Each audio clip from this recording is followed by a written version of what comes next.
Howdy physics lovers, how are you all? Today we are going to discuss a very important topic, force on a moving charge in a magnetic field. कि जब भी magnetic field के presence में कोई charge particle move करता है तो वो चार्ज पार्टिकल कितनी फोर्स एक्सपीरियंस करेगा और वो फोर्स किन किन फैक्टर्स पर डिपेंड करती है और कैसे हम उन फोर्स की डायरेक्शन फाइंड कर सकते हैं। तो चलिए शुरू करते हैं। सबसे पहले एक डच फिजिस्ट हुआ करते थे जिनका नाम था लॉरेंज, एंटून लॉरेंज। उन्होंने सबसे पहली बार ये रिकॉग्नाइज किया कि जब भी कोई चार्ज पार्टिकल मैग्नेटिक फील्ड में मूव करता है तो वो चार्ज पार्टिकल एक फोर्स को एक्सपीरियंस करता है और उन्होंने इसके ऊपर कुछ एक्सपेरिमेंट्स परफॉर्म किए and after performing number of experiments he concluded with a given formula. Now what is the formula? Let us understand that. For example, सबसे पहले हम यहां पर एक पॉजिटिव चार्ज पार्टिकल कंसीडर करते हैं, ठीक है। अब ये जो पॉजिटिव चार्ज पार्टिकल है ये है ओरिजिन पे। This charge particle is considered at origin. Now this is the X axis, okay, this is Y axis and this is Z axis. Now I have considered that magnetic field is acting along X axis, कि जो magnetic field है वो positive X axis के along act कर रहा है और ये जो पॉजिटिव चार्ज हमने ओरिजिन पर कंसीडर किया है ये पॉजिटिव चार्ज v वेलोसिटी से एक्स जेड प्लेन में मूव कर रहा है। कितनी वेलोसिटी से? v वेलोसिटी से। अब मैंने आपसे कहा कि जो v वेलोसिटी है ये मैग्नेटिक फील्ड के साथ थीटा एंगल बनाती है, या यूं कहें कि theta is the angle between the velocity and the magnetic field, okay. अब इस वेलोसिटी को हम दो रेक्टेंगुलर कंपोनेंट्स में रिजॉल्व कर सकते हैं। एक हमारा कंपोनेंट है v cos थीटा और दूसरा कंपोनेंट है v sin theta. Clear? Now consider, if you are a CBSE student then you should write consideration. If you are a NEET or G aspirant then no need to write consideration, okay, just understand the concept and hit the numerical. So consider a plus q charge particle moving with velocity v, moving with velocity v in the presence of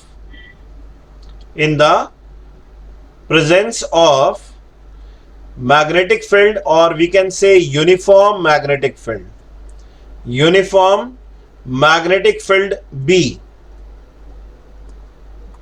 okay. Now experimentally it is found that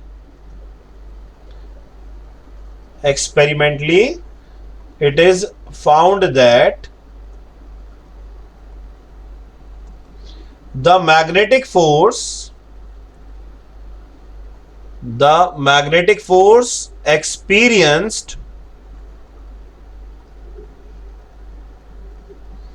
by positive charge particle is, so देखिए experimentally ये found किया गया कि जो magnetic force charge particle के द्वारा experience की जा रही है वो फोर्स कुछ फैक्टर्स पर डिपेंड करती है। जैसे सबसे पहला जो फर्स्ट फैक्टर है यहां पर वो है this magnetic force is directly proportional on the magnitude of magnetic field. What is B here? B is magnitude of magnetic field. इसका यह मतलब हुआ कि अगर आप मैग्नेटिक फील्ड की स्ट्रेंथ को इंक्रीज करते जाएंगे तो magnetic force experience by the charge particle भी इंक्रीज होती जाएगी, okay. So if you increase the magnetic field then it increase the force. If you decrease the magnetic field then it decrease the magnetic force. Now second is this magnetic force is directly proportional to the magnitude of charge particle, okay, कि ये जो आपकी magnetic force charge particle के द्वारा experience की जा रही है ये फोर्स चार्ज पार्टिकल के मैग्नीट्यूड के डायरेक्टली प्रोपोर्शनल है। And third one is this magnetic force is directly proportional to the sine component of velocity. Now what is v sine theta? V sine theta is sine component of velocity. Okay, so it means देखिए यहाँ पे दो component है velocity के, एक है along x axis और दूसरा कंपोनेंट है along z एक्सिस. तो जो z एक्सिस के along कंपोनेंट है वो है sign component of velocity. Okay, so it means f is directly proportional to v sin theta. Using equation 1, 2 and 3, अब हम क्या करेंगे, तीनों इक्वेशंस को यूज करेंगे, कंबाइन करेंगे, और कंबाइन करने के बाद जो हमें फॉर्मूला मिलेगा that is f is directly proportional to q v sin theta into b. q v sin theta into b. हम इसको ऐसे भी लिख सकते हैं, f is proportional to q v b sin theta. Okay, now remove the sign of proportionality and put a constant here. So constant here is k, that is equal to qvb sin theta. Now what is the value of k? Here k is equal to 1. So the value of proportionality constant is 1. तो इसका मतलब ये हुआ magnetic force experienced by the charged particle is equal to qvb sin theta. This is equal to qvb sin theta. Okay, it is equation number 1. So f is equal to qvb sin theta. और हम सब ने 11th class में product rule study किया है, cross product. उसमें हमने क्या स्टडी किया था कि जब भी हम दो वेक्टर्स का क्रॉस प्रोडक्ट फाइंड करेंगे तो हम क्या लिखेंगे, magnitude of A magnitude of B sine theta. Okay, so यहां पर देखिए वीबी साइन थीटा है क्योंकि चार्ज आपकी एक स्केलर क्वांटिटी है, velocity and magnetic field both are vector quantities. तो मैं ऐसा लिख सकता हूं कि magnetic force is equal to q v cross B.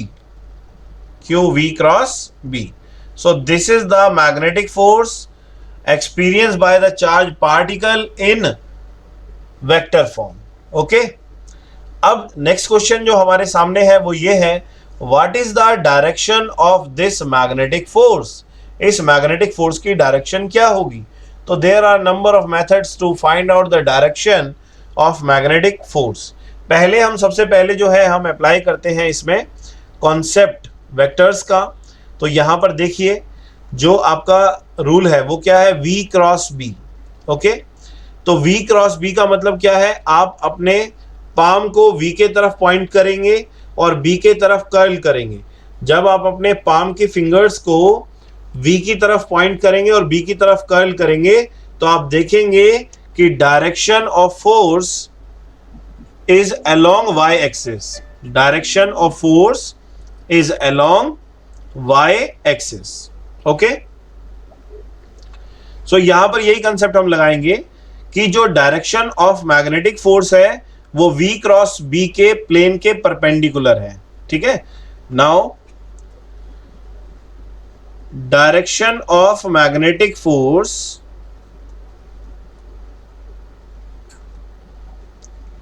F B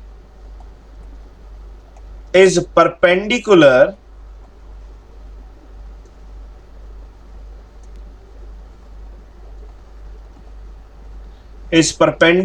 to the plane of v cross b. जो डायरेक्शन ऑफ मैग्नेटिक फोर्स है वो v क्रॉस b के प्लेन के परपेंडिकुलर है. जैसा आप 11th क्लास में टॉर्क की डायरेक्शन निकालते थे, tau is equal to r cross f. तो r और f का जो क्रॉस का जो प्लेन होता था उस प्लेन के परपेंडिकुलर डायरेक्शन होती थी टॉर्क की. वैसे ही v क्रॉस b का जो प्लेन होगा उसके परपेंडिकुलर होगा आपका मैग्नेटिक फोर्स. ओके, यहां पर कुछ रूल्स भी हैं जिनकी हेल्प से हम direction of magnetic force find out कर सकते हैं. जैसे Fleming's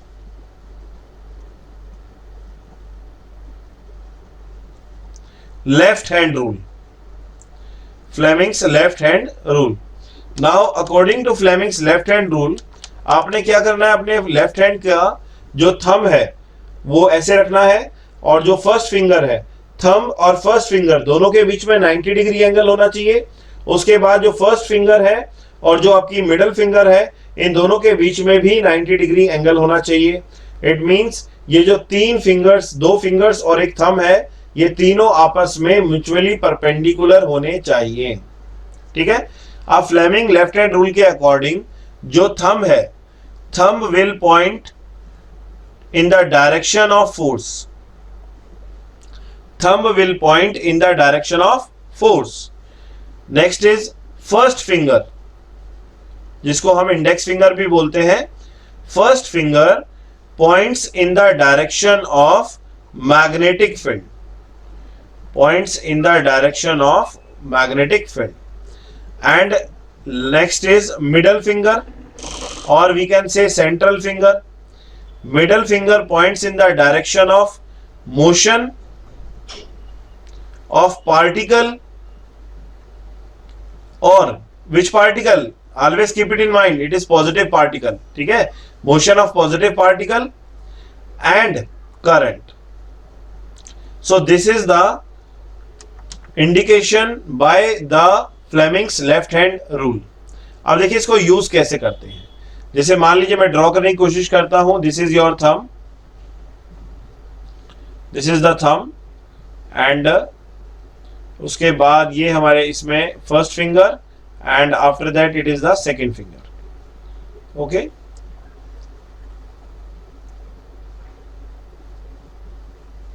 now this thumb points in the direction of force, thumb points in the direction of force, and this first finger points in the direction of magnetic field, and your middle finger points in the direction of V or I. Okay, V or I. What is V? V is the velocity and I is the current, and this rule is for positive charge particle. Keep it in mind, this is for positive charge particle. अगर particle negative होगा तो direction change हो जाएगी। Okay, and the angle between these three axis is always perpendicular, so all the three are mutually perpendicular to each other.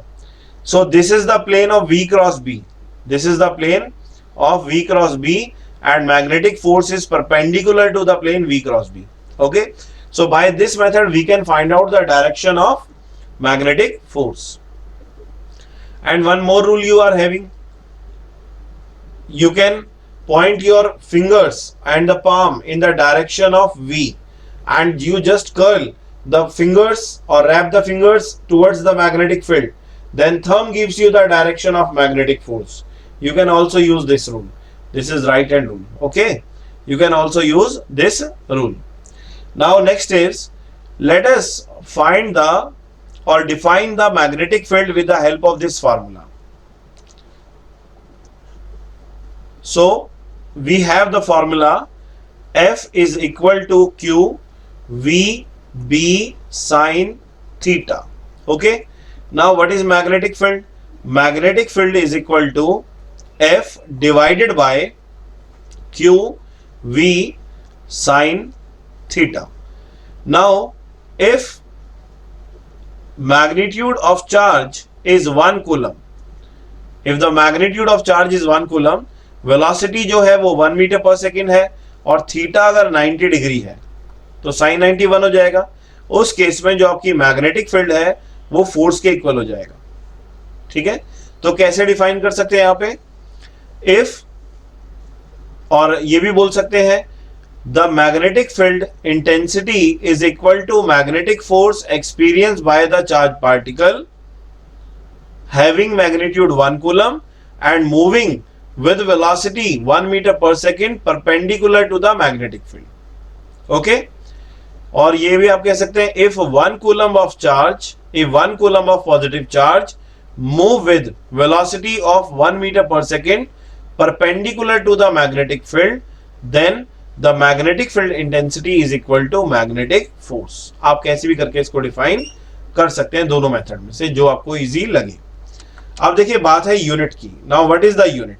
अगर हम इसकी unit find करें तो इसी फॉर्मूला से हम यूनिट ऑफ बी फाइंड कर सकते हैं। कैसे? ये देखिए, फोर्स की यूनिट होती है न्यूटन, चार्ज की यूनिट होती है कूलम, वेलोसिटी की यूनिट है मीटर पर सेकेंड, और साइन थीटा यूनिटलेस है। सो मैं इसको लिख सकता हूं newton coulomb per second, okay, and metre. Now newton coulomb per second, charge per unit time is current, and current की यूनिट है ampere, so we can write it as Newton per ampere per meter, and this is the unit of magnetic field. So unit of magnetic field